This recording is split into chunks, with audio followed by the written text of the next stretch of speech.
Florida lawmakers are scrambling to pass new gun legislation for the first time in more than a decade after the Parkland school shooting.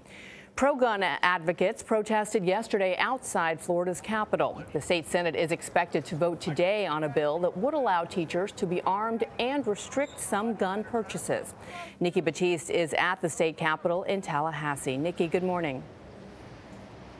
Good morning, Bianna. Proposals to ban assault-style rifles in large magazines were rejected over the weekend, though it briefly appeared that a pause on AR-15 sales might pass. The Republican-controlled chamber is bitterly divided, but must reach a compromise by Friday to pass any new laws. How can you trust 18-year-old men and women to go to war but not own a firearm? Speaking at this pro-gun rally, defiant college student 20-year-old Tiffany Berkeley fought back against a potential Florida law that would force her to wait until she is 21 to buy a gun. Raising the age would effectively terminate any Second Amendment rights I have in this state.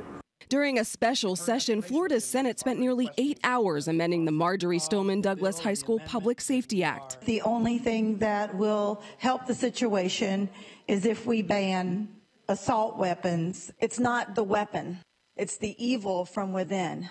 As it stands, the legislation would increase the age to buy a rifle from 18 to 21, ban bump stocks, and require a 3-day waiting period for most gun purchases. The legislation would also start a new Marshall program, permitting teachers and staff to be armed after at least 132 hours of training.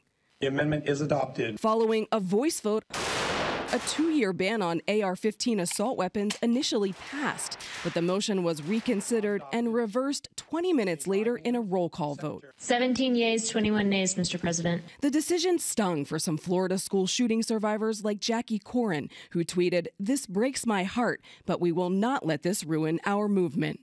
There have been students from Stoneman Douglas here fighting for gun control.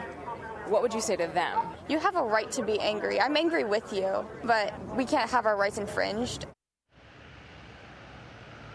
Berkeley says she does support giving teachers the right to be armed. If the Senate passes the bill today, it will then be considered by the House. Gayle? All right. Thank you, Nikki.